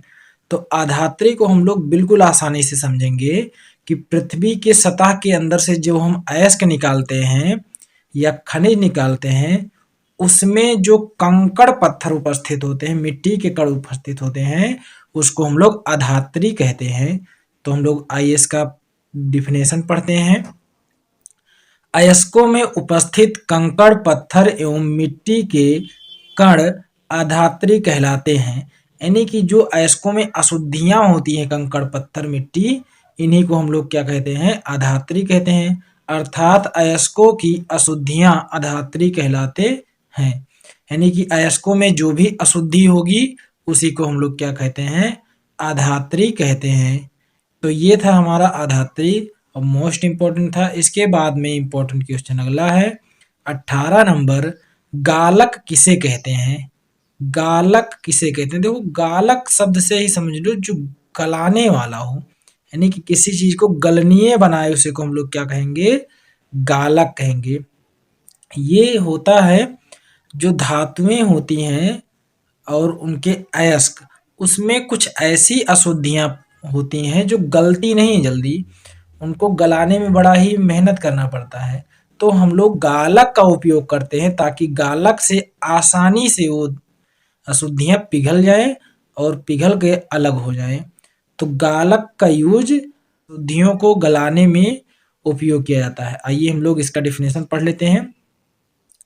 धातुओं के शोधन में प्रयुक्त होने वाला वह पदार्थ जो अयस्कों में उपस्थित अगलनीय पदार्थ से मिलकर गलनीय बना देता है, गालक कहलाता है। यानी कि धातुओं के जब शोधन होता है, अयस्कों से हम लोग धातु निकालते हैं तो उसमें कुछ ऐसे अगलनीय पदार्थ होते हैं जो जल्दी नहीं गलते हैं, तो उन अगलनीय पदार्थ को गलनीय बनाने के लिए गालक का यूज किया जाता है। तो हम लोग कहेंगे कि अयस्कों में अगलनीय पदार्थ को गलाने वाला पदार्थ गालक कहलाता है। इसके बाद में हम लोग का 19 नंबर क्वेश्चन आता है। 19 नंबर क्वेश्चन है धातुमल किसे कहते हैं। तो धातुमल को हम लोग समझेंगे, यानी कि धातु का जो मल होता है उसी को हम लोग धातुमल कहते हैं। आइए हम लोग इसका देखते हैं डिफिनेशन। अधात्री और गालक के साथ मिलकर बना हुआ वह गलनीय पदार्थ जो धातु के ऊपर सतह बनाता है धातुमल कहलाता है। यानी कि जो हम लोग अभी अभी आगे अधात्री पढ़े हैं और गालक पढ़े हैं, उन दोनों के मिलने से, अधात्री और गालक के मिलने से, यानी कि जो भी अशुद्धियां थी वो और गलाने वाला पदार्थ जो हम लोग डाले थे, उन दोनों के मिलने से जो गला हुआ पदार्थ बनता है उसी को हम लोग क्या कहते हैं, धातुमल कहते हैं। ये होते क्या है, धातु के ऊपर सतह बना लेते हैं। तो हम लोग अगला देखेंगे क्वेश्चन। अगला क्वेश्चन हम लोग का 20 नंबर का क्वेश्चन है। यदि आप इसके पहले वाले सभी क्वेश्चन को नहीं देखे हैं, 16, 17, 15, 14, तो आप लिंक पर क्लिक कीजिए और वीडियो को जरूर देख लीजिए, क्योंकि ये आपके लिए बहुत ही मोस्ट इम्पॉर्टेंट होने वाला है। तो हम लोग आइए देखते हैं 20 नंबर, अम्लीय गालक। अम्लीय गालक क्या है इसके बारे में हम लोग जानेंगे। जो गालक अभी अभी बताए थे कि वह पदार्थ जो अयस्कों में उपस्थित अशुद्धि अगलनीय होती है उनको गालनीय बना देता है, उसको हम लोग गालक कहते हैं। तो अब एक ऐसा गालक आता है जिसको हम लोग अम्लीय गालक कहते हैं। क्या कहते हैं, अम्लीय गालक। तो वह गालक जो अयस्कों में उपस्थित क्षारीय अशुद्धि को दूर करता है अम्लीय गालक कहलाता है। यानी कि ऐसा गालक हम लोग लें, ऐसा गालक लें जो अयस्कों में क्षार अशुद्धि को दूर करे। जो क्षारीय अशुद्धि अयस्क में मिला हुआ है उसको हम लोग अगर दूर करें तो उस गालक को हम लोग क्या कहते हैं, अम्लीय गालक कहते हैं, यानी कि अम्लीय गालक कहलाता है। अब हम लोग ये नहीं जानते हैं कि अयस्क क्या है, तो अयस्क और खनिज वाला वीडियो इसके पहले है, तो अयस्क और खनिज को जरूर देख लीजिए, पार्ट 3 में आपको मिलेगा। इसके बाद में हम लोग का अगला क्वेश्चन आता है 21 नंबर। 21 नंबर है क्षारीय गालक क्या है या किसे कहते हैं। तो क्षारीय गालक अम्लीय गालक का उल्टा होता है, यानी कि अम्लीय गालक क्षारीय अशुद्धि को दूर करता है और क्षारीय गालक जो होता है वो अम्लीय अशुद्धियों को दूर करेगा। तो हम लोग इसका डिफिनेशन पढ़ते हैं। वह गालक जो अयस्कों में उपस्थित अम्लीय अशुद्धियों को दूर करता है क्षारीय गालक कहलाता है। वह गालक जो अयस्कों में उपस्थित अम्लीय अशुद्धियों को दूर करता है, अम्लीय अशुद्धियों को दूर करता है, उसको हम लोग क्या कहते हैं, क्षारीय गालक कहते हैं, क्षारीय गालक कहते हैं। तो ये था हमारा अम्लीय गालक और क्षारीय गालक। दोनों में सिर्फ थोड़ा सा डिफरेंस है कि अम्लीय जो गालक होता है वो क्षारीय अशुद्धियों को दूर करता है और क्षारीय गालक जो होता है अम्लीय अशुद्धियों को दूर करता है। अम्लीय गालक आएगा तो क्षारीय अशुद्धि को लिखना, अगर क्षारीय गालक आता है तो अम्लीय अशुद्धि को लिखना। इसके बाद में हम लोग का अगला क्वेश्चन आता है क्वेश्चन नंबर 22, कॉपर के दो अयस्कों का नाम। यानी कि कॉपर जो होता है उसके दो अयस्क का नाम बताइए जिसमें से कॉपर निकलता हो। तो सबसे मशहूर जो कॉपर का अयस्क है वो तांबा ग्लास है। क्या है, तांबा ग्लास। इसका सूत्र होता है Cu2S, यानी कि तांबा ग्लास से कॉपर निकाला जाता है, यानी कि तांबा निकाला जाता है। तो तांबा क्या है, कॉपर का अयस्क है। दूसरा इसका है क्यूपराइट। तो हम लोग क्यूपराइट से भी तांबा निकालते हैं, यानी कि कॉपर निकालते हैं। तो क्यूपराइट भी बहुत ही इंपॉर्टेंट है। तो एक अयस्क ये हो गया, एक अयस्क ये हो गया, दो अयस्क। इसके साथ मैं एक एक्स्ट्रा अयस्क को लिख दिया हूं, ताम्र पायराइट। तो ताम्र पायराइट जो होता है ये भी तांबा का ही अयस्क होता है। तो CuFeS2 ये क्या होता है, ताम्र पायराइट। तो इन तीनों को आप याद कर लीजिए, यदि कोई एक भूल जाते हैं तब भी आपके पास दो याद रहेगा। लेकिन ये जो ऊपर वाला दोनों है ये बड़े ही आसान है, सिर्फ यहाँ पर Cu2 रहेगा, यहाँ यस जोड़ना है, यहाँ पर O जोड़ना है। यहाँ सल्फर है और यहाँ पर ऑक्सीजन है।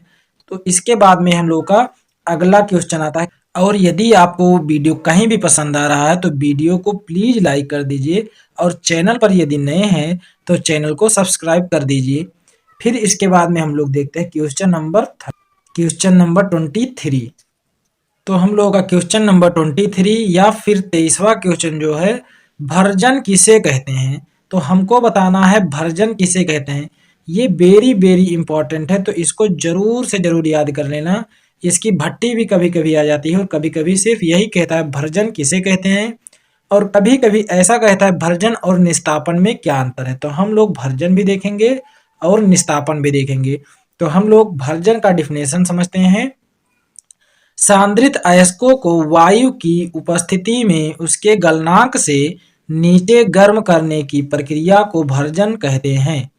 यानी कि सांद्रित जो अयस्क होता है, पिसा हुआ अयस्क या फिर कह सकते हैं सांद्रित जो अयस्क होता है, उसको उसके गलनांक से नीचे गर्म करने की प्रक्रिया क्या कहलाता है, भर्जन कहलाता है। लेकिन एक खास बात, इसमें वायु की उपस्थिति होगी, जबकि निस्तापन में वायु की अनुपस्थिति में यही क्रिया कराया जाता है, तो उसको हम लोग निस्तापन कहते हैं। तो आगे हम लोग पढ़ते हैं, भर्जन की क्रिया परावर्तनीय भट्टी में कराया जाता है। यानी कि ये जो भर्जन की क्रिया होती है परावर्तनीय भट्टी में कराया जाता है। भर्जन और निस्तापन में बिल्कुल थोड़ा सा डिफरेंस है कि यहाँ पर वायु की उपस्थिति होगी और निस्तापन में वायु की अनुपस्थिति होगी। तो आइए हम लोग देखते हैं परावर्तनीय भट्टी को। जैसा कि ये मैं बना के रखा हूँ परावर्तनीय भट्टी। अब परावर्तनीय भट्टी में यहाँ पर हम लोग रखे रहते हैं ईंधन, और ईंधन को जलाते हैं और यहाँ से वायु भेजते रहते हैं, यहाँ से वायु भेजते रहते हैं। तो यहाँ पर जब अग्नि जलता रहता है, ईंधन जलते रहते हैं, तो जो यहाँ से वायु जाता है ये गर्म होकर ऊपर की तरफ उठने लगता है। फिर उसको हम लोग ऐसे अरेंज किए रहते हैं कि ये इधर से घूमता घूमता यहाँ इस कक्ष में पहुँचे। इस कक्ष में हम लोग अयस्कों को एक तावे के ऊपर रख देते हैं। तावे के ऊपर हम लोग अयस्क को रखे रहते हैं और ये अयस्क इस वायु के संपर्क में आकर के भर्जित हो जाता है, यानी कि भर्जन हो जाता है। और उसके बाद में जो गर्म हवाएं होती हैं ये बाहर इस चिमनी के द्वारा निकल जाती हैं। तो ये था परावर्तनी का भट्टी। और हाँ, जब भी भर्जन की क्रिया या भर्जन या फिर भर्जन किसे कहते हैं आएगा, तो आप इस चित्र को जरूर बना के आइए। भले से 2 मिनट आप ज़्यादा लगेगा आपका एग्जाम में, लेकिन बिना भट्टी के मत आना। तो भट्टी जरूर बना के आना, इसीलिए मैं भट्टी बना दिया हूँ ताकि आप भी जरूर बना के आए। इसी क्रिया द्वारा हम लोग का जो डबल रोटी होता है, हम लोग डबल रोटी पाव रोटी खाते हैं, वो भी होता है। ऐसे आटे के छोटे छोटे लोई को रख देते हैं और जब गर्म हवाएं ऊपर से लगती हैं तो आटा फूल जाता है और बन जाता है डबल रोटी। हम लोग जब डबल रोटी के ऊपर का हिस्सा देखते हैं तो थोड़ा सा हमको जला हुआ दिखाई देता है। क्यों? क्योंकि उसमें गर्म हवाएं लगी रहती हैं। और नीचे की तरफ देखते हैं तो नीचे बिल्कुल ऐसे रखा हुआ लग रहा था कि कहीं रखा हुआ रहता है। तो ये डबल रोटी की प्रक्रिया में भी यूज किया जाता है। इसके बाद में हम लोग का अगला क्वेश्चन आता है, क्वेश्चन नंबर 24। क्वेश्चन नंबर 24 है, निस्तापन किसे कहते हैं। यानी कि जो भर्जन का उल्टा होता है उसी को हम लोग निस्तापन कहते हैं। उल्टा मतलब उसमें वायु की उपस्थिति थी, यहाँ पर वायु की अनुपस्थिति होगी। तो आइए हम लोग इसका डिफिनेशन पढ़ते हैं। सांद्रित अयस्कों को वायु की अनुपस्थिति में उसके गलनांक से नीचे गर्म करने की प्रक्रिया निस्तापन कहलाता है। यानी कि जो सांद्रित अयस्क होते हैं उसको वायु की अनुपस्थिति में उसका जो गलनांक होता है, गलनांक कहने का अर्थ है यानी कि कोई भी धातु होता है उसका एक गलनांक होता है कि इतना ज्यादा टेम्परेचर देंगे तो गलना स्टार्ट करेगा। तो वो गलना स्टार्ट जहां से करता है उससे थोड़ा सा कम गर्म हम लोग करते हैं, यानी कि गलनांक से नीचे गर्म करने की प्रक्रिया निस्तापन कहलाता है। तो ये था निस्तापन, और ये भर्जन और निस्तापन में अंतर भी आता है। तो ये इंपॉर्टेंट है, तो इसको भी जरूर याद कर लेना। इसके बाद में हम लोग का अगला आता है जो मोस्ट इंपॉर्टेंट है, वो है प्रगलन किसे कहते हैं। तो हम लोग अब जानेंगे प्रगलन किसे कहते हैं। प्रगलन जो होता है ये भी निस्तापन और भर्जन के जैसा ही है, बस इसमें थोड़ा सा परिवर्तन ये है कि इसको वो उच्च ताप पर गलाया जाता है। तो इस विधि में उच्च ताप पर गलाया जाता है। आइए हम लोग प्रगलन की डिफिनेशन पढ़ते हैं कि प्रगलन किसे कहते हैं। तो प्रगलन को हम लोग पढ़ते हैं, सांद्रित अयस्कों में उचित गालक मिलाकर उच्च ताप पर गर्म करने की प्रक्रिया जो होती है प्रगलन कहलाती है। सांद्रित अयस्कों में उचित गालक मिलाकर, गालक मतलब जो सांद्रित अयस्क होते हैं उसमें ऐसे भी अशुद्धियां या ऐसे भी चीजें होती हैं जो जल्दी नहीं गलती हैं, तो उसमें हम लोग गालक मिलाते हैं ताकि वो गलनीय हो जाए, और उसको उच्च ताप पर गर्म करते हैं तो हम लोग को वो धातु गला हुआ प्राप्त होता है। तो इस प्रक्रिया को हम लोग क्या कहते हैं, प्रगलन कहते हैं, यानी कि यह प्रक्रिया प्रगलन कहलाता है। फिर उसके बाद में आगे देखते हैं, यह क्रिया वात्या भट्टी में कराया जाता है, यानी कि प्रगलन की जो प्रक्रिया होती है ये वात्या भट्टी में कराई जाती है। और वात्या भट्टी का मैं नीचे चित्र बना के रखा हूं, आइए हम लोग देखते हैं वात्या भट्टी का चित्र। तो वात्या भट्टी का जो चित्र है ये कुछ इस प्रकार है, यहाँ नीचे दिखाई कम दे रहा है, नीचे की तरफ ऐसा है और ऊपर ऐसा है। अब हम लोग समझते हैं, ये है वात्या भट्टी। वात्या भट्टी में हम लोग जो अयस्क था उसको इस पट्टे की सहायता से गिराते, ऐसे चलता रहता है पट्टा और हम ये गिरता रहता है। जब ये अयस्क के छोटे छोटे कण यदि आपको दिखाई दे रहे होंगे गिरते हैं तो इसकी सहायता से, ये जो होता है कोण इसे कहते हैं, तो इसकी सहायता से फैलते रहते हैं, पूरे भट्टी में फैलते रहते हैं, और फैलने के बाद में ये धीरे धीरे नीचे की तरफ गिरते आते हैं। यहाँ पर टेम्परेचर जो होता है 200 डिग्री सेल्सियस होता है, उसके नीचे जैसे जैसे हम लोग नीचे जाएंगे इसका टेम्परेचर बढ़ता हुआ जाएगा, और एक समय ऐसा आएगा कि 1600 डिग्री सेल्सियस का टेम्परेचर सबसे लास्ट में होता है, जहाँ पर सभी धातुएं और अयस्क गल जाते हैं, यानी कि पिघल जाते हैं, और पिघलने के बाद में कुछ इस प्रकार से दिखाई देते हैं। ये जो नीचे नीले कलर से दिखाई दे रहा है ये गलित धातु है, यानी कि गले हुए धातु हैं, और उसके बाद में जो ऊपर ब्लैक ब्लैक दिखाई दे रहा है ये गालक, और उसके बाद में जो अधात्री था वो दोनों मिल करके धातुमल बना लिए हैं। जैसे कि धातुमल में बताए थे कि धातुमल किसे कहते हैं, गालक और अधात्री का मिश्रण जो होता है वो धातुओं के ऊपर एक लेयर बना लेता है, जिसको हम लोग क्या कहते हैं, धातुमल कहते हैं। तो इस नली द्वारा धातुमल बाहर हो जाता है और इधर से हमको गलित धातु प्राप्त हो जाता है। और उसके बाद में ये बना हुआ है, इसको हम लोग ट्यूबर कहते हैं। क्या कहते हैं, ट्यूबर। ट्यूबर में गर्म हवाएं होती हैं जो इस भट्टी में डाला जाता है ताकि इस भट्टी का टेम्परेचर मेंटेन रहे। तो ये था हमारा वात्या भट्टी। 26 नंबर हमारा है हाइड्रोकार्बन। केवल हाइड्रोजन तथा कार्बन से मिलकर बना यौगिक हाइड्रोकार्बन कहलाता है। यह दो प्रकार का होता है। ऐसा यौगिक जो केवल हाइड्रोजन और कार्बन से मिलकर बना होता है हाइड्रोकार्बन कहलाता है। मान लेते हैं हम कोई यौगिक है जिसमें सिर्फ क्या मिला हो, कार्बन और हाइड्रोजन। तो जो यौगिक कार्बन और हाइड्रोजन से मिलकर बना होगा उस यौगिक को हम लोग क्या कहते हैं, हाइड्रोकार्बन यौगिक कहते हैं। वही बात मैंने लिखा है कि केवल हाइड्रोजन तथा कार्बन से मिलकर बने यौगिक को हम लोग क्या कहते हैं, हाइड्रोकार्बन कहते हैं या हाइड्रोकार्बन कहलाता है। ये दो प्रकार का होता है। जो हाइड्रोकार्बन होता है ये दो प्रकार का होता है। सबसे पहला नंबर है संतृप्त हाइड्रोकार्बन, जो कि हमारा क्वेश्चन नंबर 27 होगा कि संतृप्त हाइड्रोकार्बन किसे कहते हैं या संतृप्त हाइड्रोकार्बन क्या है।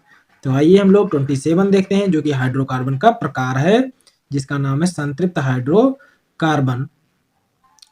तो ऐसा हाइड्रोकार्बन जिसमें कार्बन की चारों संयोजकताएं एकल बंध द्वारा बंधे होते हैं संतृप्त हाइड्रोकार्बन कहलाते हैं। जैसा कि जो हमारा कार्बन होता है, कार्बन की जो संयोजकता होती है वो होता है 4। कितना होता है, 4। इसका मतलब कार्बन जो होता है 4 हाइड्रोजन के साथ जुड़ सकता है। तो संतृप्त हाइड्रोकार्बन उस हाइड्रोकार्बन को कहेंगे जिसमें कार्बन एकल बंध द्वारा, एकल बंध, एक एक बंध द्वारा हाइड्रोजनों से जुड़ा होगा, उसे हम लोग क्या कहते हैं, संतृप्त हाइड्रोकार्बन कहते हैं। ये इसमें देखिए लिखा भी है, ऐसा हाइड्रोकार्बन जिसमें कार्बन की चारों संयोजकताएं, जो चारों संयोजकताएं हैं कार्बन की, एकल बंध द्वारा, एकल बंध मतलब सिंगल बॉन्ड, एक बंध द्वारा बंधे होते हैं, संतृप्त हाइड्रोकार्बन कहलाते हैं। तो इसका सामान्य सूत्र होता है CN H2N+2, इसका मतलब Cn जितने कार्बन होंगे, नंबर ऑफ कार्बन, मान लेते हैं 4 कार्बन है तो उसके बाद में हाइड्रोजन कितना होगा 2n, यानी कि 2 को हम लोग 4 से गुणा करेंगे 8 हो जाएगा, और प्लस में 2 और हाइड्रोजन ऐड कर देंगे तो ये क्या बन जाएगा हमारा हाइड्रोकार्बन। और ऐसे हम सभी यौगिकों के लिए लगा सकते हैं, जैसे CH4 दिया हुआ है उदाहरण में, C2H6 दिया है, C3H8 दिया है। हम लोग इसको देखते हैं तो जो CH4 है, CH4 इसका जो बंध बनेगा H H H H, ये सभी कैसे बने हुए, single bond single bond single bond. इसका मतलब ये क्या है, संतृप्त हाइड्रोकार्बन है। अगर हम लोग C2H6 के बारे में देखें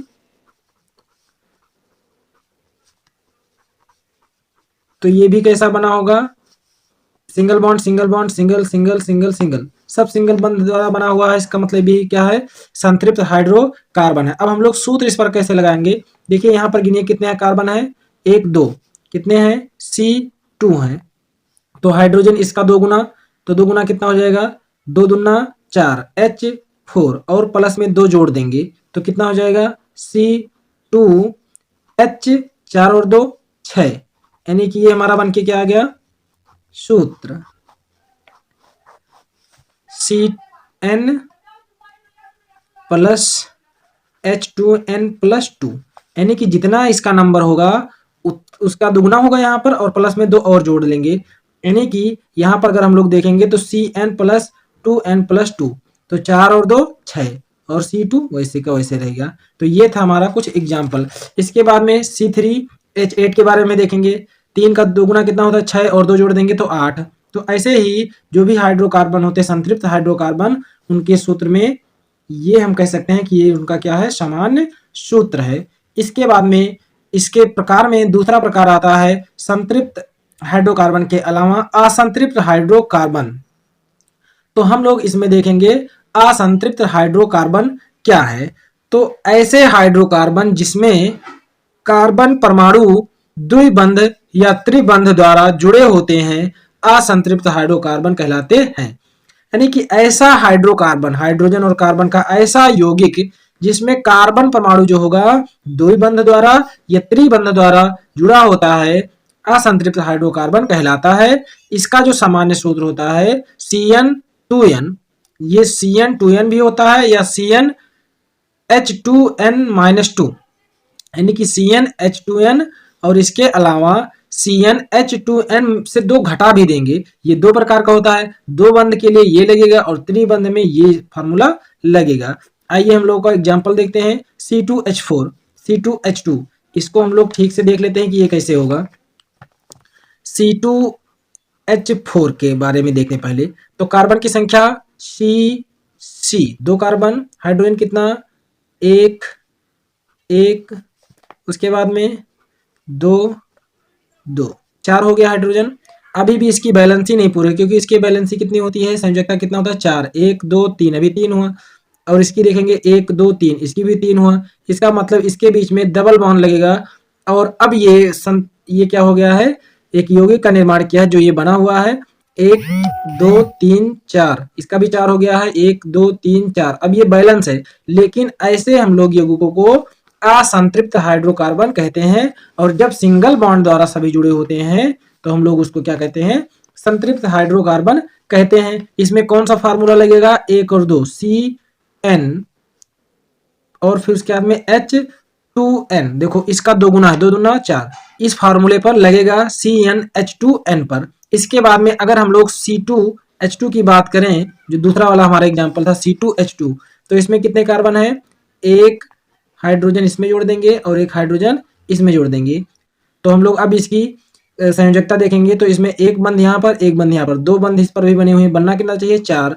इस पर देखेंगे तो 1 ये हुआ 1 ये हुआ, तो इसका कितना है 2 है, और बनना कितना चाहिए 4।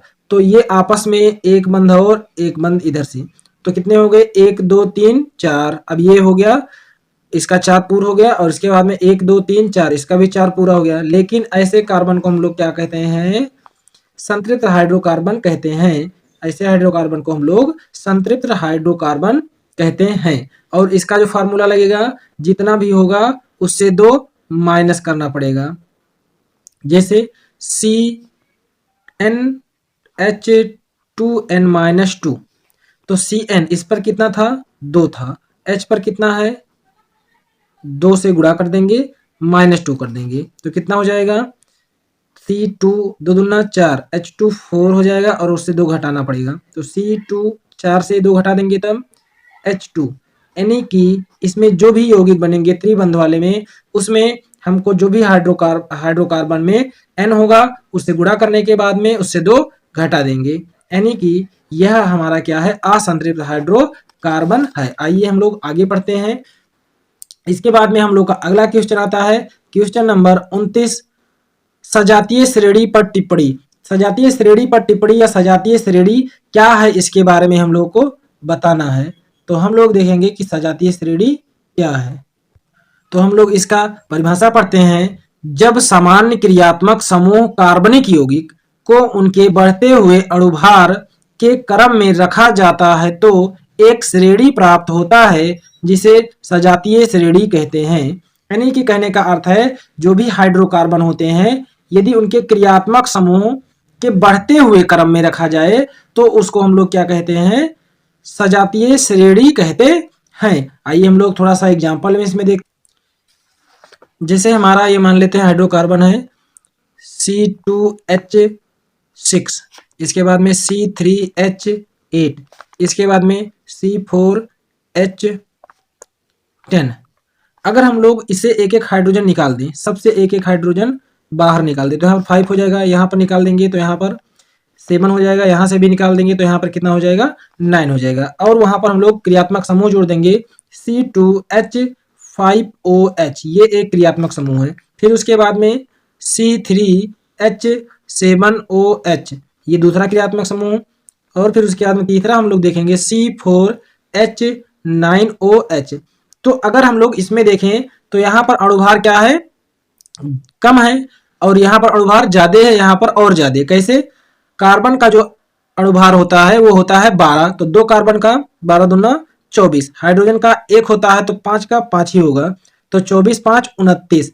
तो यहाँ पर 29 पर ये OH ग्रुप जुड़ा हुआ है, तो इसका क्या है, अणुभार कम है। इसके आगे अगर हम लोग देखें तो कार्बन का 1 का होता है 12, तो 3 का हो जाएगा 36, और 36 और 7 अगर हम लोग जोड़ देंगे तो हमको 36 और 7 मिलेगा 43, तो 43 पर ये जुड़ा हुआ है। इसका मतलब ये 29, ये 43 पर OH ग्रुप जुड़ा हुआ है, इसका मतलब ये बढ़ता हुआ क्रम जा रहा है। इसको हम बढ़ते क्रम या घटते क्रम दोनों क्रम से लिख सकते हैं। इधर से देखते आएंगे तो घटता हुआ क्रम, इधर से जाएंगे तो बढ़ता हुआ क्रम।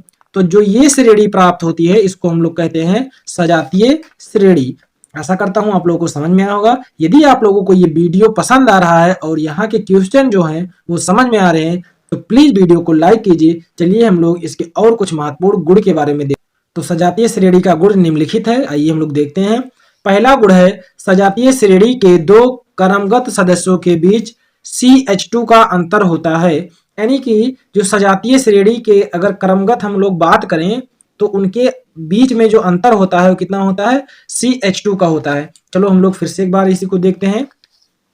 जैसे हम लिए थे C2H6 C3H8, तो C2H6 में जब हम लोग CH2 को जोड़ते हैं तो हमको ये अगला प्राप्त होता है। जैसे C यहाँ पर 1 है और यहाँ पर 2, तो हो गया 3, 6 है और 2 8। अगर हम लोग इसी में एक बार इन दोनों के बीच में डिफरेंस देखें, अंतर देखें, तो ये है C3H8। अगर इसमें हम लोग CH2 जोड़ देंगे तो फिर हमको मिल जाएगा अगला वाला। ऐसे ही हम लोग छोटे वाले हाइड्रोकार्बन में जब CH2 जोड़ते जाएंगे तो अगले हाइड्रोकार्बन को प्राप्त होता जाएगा। इसका मतलब 2 के बीच में कितने का अंतर है, CH2 का अंतर होता है। यानी कि सजातीय श्रेणी में क्रमगत यानी कि लाइन से जो अगर लगी हुई है श्रेणी तो उसमें CH2 का अंतर होता है। फिर उसके बाद में हम लोग का दूसरा पॉइंट आता है, 2 क्रमगत सदस्यों के बीच 14 U अणुभार का अंतर होता है। यानी कि अगर हम लोग 2 क्रमगत सदस्यों को देखते हैं तो उनके बीच अणुभार का कितना अंतर होगा, 14 का। इसका मतलब C का कितना होता है 12, इसका 2 14। इसका मतलब हर क्रमगत यौगिकों के बीच में 14 अणुभार का अंतर होगा। फिर उसके बाद में हम लोग का अगला पॉइंट आता है, सजातीय श्रेणी का प्रत्येक क्रियात्मक समूह समान होता है। यानी कि सजातीय श्रेणी में जो प्रत्येक क्रियात्मक समूह होता है वो एक समान होता है। जैसे हम लोग अभी जस्ट थोड़ा सा पहले देखे थे, देखो इसमें भी क्रियात्मक समूह वही है, इसमें भी क्रियात्मक समूह वही है, इसमें भी क्रियात्मक समूह वही है। यानी कि सजातीय श्रेणी में प्रत्येक क्रियात्मक समूह जो होता है वो समान होता है। आइए हम लोग अगला क्वेश्चन देखते हैं पॉइंट। अगला पॉइंट है, सजातीय श्रेणी में सभी सदस्यों को समान सूत्र द्वारा प्रदर्शित किया जा सकता है। यानी कि सजातीय श्रेणी को अगर हम लोग देखें तो सभी जो सदस्य हैं उनको एक समान सूत्र द्वारा प्रदर्शित किया जा सकता है। इसको हम लोग कुछ इस प्रकार लिख सकते हैं, CnH2n+2 और इसमें हम लोग बार बार CH2 जोड़ते चले जाएंगे। यानी कि इस सूत्र में हम लोग अगर बढ़ाते हुए जाएंगे तो हमको अगला मिलता चला जाएगा। यहाँ 2 लिख देंगे तो यहाँ पर कितना हो जाएगा, 4 और 2 6। अगर यहाँ 3 लिखते हैं तो 3 दूना 6 और 2 8 और उसमें जोड़ते चले जाएंगे तो हमको अगला जो हमको प्राप्त होगा वो अगला ही हाइड्रोकार्बन होगा। तो ये है इसका सामान्य सूत्र। आइए हम लोग इसके बाद अगले क्वेश्चन की तरफ चलते हैं जो क्वेश्चन नंबर 30 है और बहुत ही महत्वपूर्ण होने वाला है, जिसका नाम है किण्वन। किण्वन किसे कहते हैं? ये बहुत ही महत्वपूर्ण क्वेश्चन है, बहुत बार पूछा गया है, तो इसको जरूर ध्यान से देख लीजिए कि ये क्या है। सूक्ष्म जीवों द्वारा जटिल कार्बनिक यौगिक को धीरे धीरे सरल कार्बनिक यौगिक में परिवर्तित करने की क्रिया को किण्वन कहते हैं। यानी कि जो सूक्ष्म जीव होते हैं, छोटे छोटे जीव होते हैं, उनके द्वारा जो जटिल यौगिक होते हैं, मजबूत यौगिक होते हैं, जैसे कि सुक्रोज हुआ, ग्लूकोज हुआ, फ्रक्टोज हुआ, ये सब क्या है, जटिल यौगिक है। जटिल यौगिक धीरे धीरे सरल यौगिक में तोड़ने की प्रक्रिया क्या है, किण्वन कहलाता है। लेकिन किसके द्वारा? जीवों द्वारा। और जीवों द्वारा अगर एक किया जाता है क्रिया तो इस क्रिया को हम लोग कहते हैं किण्वन एक जैव रासायनिक क्रिया है, यानी कि जीवों द्वारा होने वाला रासायनिक क्रिया है। तो ये मैं आशा करता हूं आप लोग को किण्वन समझ में आया होगा। सूक्ष्म जीवों द्वारा जटिल यानी कि जो बड़े बड़े यौगिक है, कठोर यौगिक है, यौगिकों को धीरे धीरे सरल यौगिक में परिवर्तित करने की क्रिया को हम लोग क्या कहते हैं, किण्वन कहते हैं। जैसे होता क्या है, अगर हम लोग भेली को यानी कि गुड़ को कहीं पर रख देते हो तो धीरे धीरे पिघलना स्टार्ट, पिघलते पिघलते वो बिल्कुल पतले यानी कि पानी की जैसा हो जाता है। इसका मतलब वो जटिल यौगिक से धीरे धीरे कैसे परिवर्तित हो गया है, सरल यौगिक में परिवर्तित हो गया है। और जैसे दूध होता है, दूध से दही बनने लगता है। आइए हम लोग उदाहरण देखते हैं इसका कुछ। सबसे पहला उदाहरण, दूध से दही बनना, ये किसके द्वारा बनता है, छोटे छोटे जीवों द्वारा बनता है। फिर उसके बाद में दूसरा क्वेश्चन आता है, गन्ने के रस से शराब बनाना और सिरका बनना, ये सब भी किण्वन विधि द्वारा ही होता है, क्योंकि छोटे छोटे जीव होते हैं जो जटिल यौगिक को तोड़ तोड़ करके सरल यौगिक में परिवर्तित कर देते हैं और यही प्रक्रिया किण्वन कहलाता है। तीसरा, मैदे से पावरोटी बनना या फिर बिस्किट का बनना, ये सभी क्या कहलाता है, किण्वन कहलाता है। होता क्या है कि मैदा जो होता है उसको गूंद करके उसमें छोटे छोटे कीड़े, इष्ट नामक के कीड़े डाल दिए जाते हैं और वो रात भर सड़ता है, सड़ते सड़ते सुबह उसको फिर हम लोग पावरोटी बना करके उसको रख देते हैं और वो हमारे मार्केट में बिकने चला आता है। तो इस क्रिया में क्या होता है, रात में जो जीव डाला जाता है वो जीव CO2 गैस को सब में मिक्स कर देता है और भी कई प्रकार की प्रक्रियाएं करता है। इसके बाद में हम लोग का अगला बहुत ही महत्वपूर्ण क्वेश्चन आने वाला है, जिसका नाम है संकलन अभिक्रिया। ये क्वेश्चन नंबर 31 है, जिसमें हम लोग देखने वाले हैं संकलन अभिक्रिया क्या है। तो आइए हम लोग इसका परिभाषा पढ़ते हैं, फिर मैं इसको समझाता हूं आपको। वह रासायनिक अभिक्रिया जिसमें असंतृप्त हाइड्रोकार्बन से उत्प्रेरक की उपस्थिति में बिना कुछ त्याग किए केवल जुड़कर नए यौगिक के निर्माण को संकलन अभिक्रिया कहते हैं। यानी कि इसको हम लोग एडिशन रिएक्शन कहते हैं, संयोजन अभिक्रिया कहते हैं। लेकिन इसमें थोड़ा सा अंतर है कि वह रासायनिक अभिक्रिया जिसमें असंतृप्त हाइड्रोकार्बन, जिसमें द्विबंध त्रिबंध होना चाहिए, से उत्प्रेरक की उपस्थिति में बिना कुछ त्याग किए, यानी कि जो हाइड्रोकार्बन है वो कुछ त्याग नहीं किए, उससे के बिना त्याग किए केवल जुड़ के नए यौगिक का निर्माण कर दे, यानी कि कुछ आए और उसमें जुड़ जाए और नया यौगिक बन जाए, तो ऐसे हम लोग अभिक्रिया को संकलन अभिक्रिया कहते हैं या संकलन अभिक्रिया कहलाता है। अगर हम लोग देखें तो ये हम लोग एग्जाम्पल में ही देख लेते हैं। C double bond C R R, फिर उसके बाद में आर और आर। यह है वनस्पति घी। क्या है? वनस्पति घी। वनस्पति घी से उत्प्रेरक की उपस्थिति में उत्प्रेरक की उपस्थिति में हम लोग बनाते हैं सी डबल बॉन्ड, सी यहाँ सिंगल बॉन्ड हो जाएगा, single bond C H H और आर आर आर आर। ये क्या बन जाएगा? ये बन जाएगा हमारा एक नया यौगिक, जिसमें इसमें से कुछ परिवर्तन नहीं हुआ। ऐसा नहीं है कि इसमें से ये निकल गया, ये निकल गया। सिर्फ क्या बदला है? इसका बॉन्ड टूटा, और बॉन्ड टूटने के बाद में एक इसके पास बॉन्ड खाली आया, इसके पास भी एक बंध खाली आया, और उस बंध में हाइड्रोजन को ऐड कर दिया और नए यौगिक का निर्माण हुआ। तो ऐसे अभिक्रिया को हम लोग क्या कहते हैं? संकलन अभिक्रिया कहते हैं। इसके बाद में आइए हम लोग आगे देखते हैं अगला प्रश्न हम लोग का है 23 यानी कि 32 नंबर, सीमट अभिक्रिया। इसको इसी समय याद कर लीजिए, मोस्ट इंपॉर्टेंट। क्या है ये? मोस्ट इंपॉर्टेंट है, बहुत ही मोस्ट इंपॉर्टेंट है, तो इसको नहीं भूल के जाना है। आइए हम लोग देखते हैं सीमट अभिक्रिया क्या है बिल्कुल आसानी से। एसिटिक अम्ल को हाइड्रोजोइक अम्ल के साथ सांद्र H2SO4 की उपस्थिति में गर्म करने पर एमीन प्राप्त होता है। यह अभिक्रिया सीमट अभिक्रिया कहलाती है। बिल्कुल ध्यान से, एसिटिक अम्ल, सबसे पहले हम लोग ये जान ले एसिटिक अम्ल क्या है। तो एसिटिक अम्ल का सूत्र होता है CH3COOH। ये है एसिटिक अम्ल।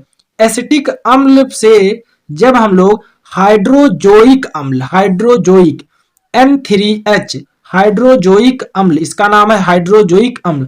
जब हम लोग एसिटिक अम्ल को हाइड्रोजोइक अम्ल के साथ अभिक्रिया कराते हैं सांद्र H2SO4 के साथ, कंसंट्रेट H2SO4 के साथ, तो हमको प्राप्त होता है मेथिल एमीन, और यही अभिक्रिया हमारी कहलाती है सीमट अभिक्रिया।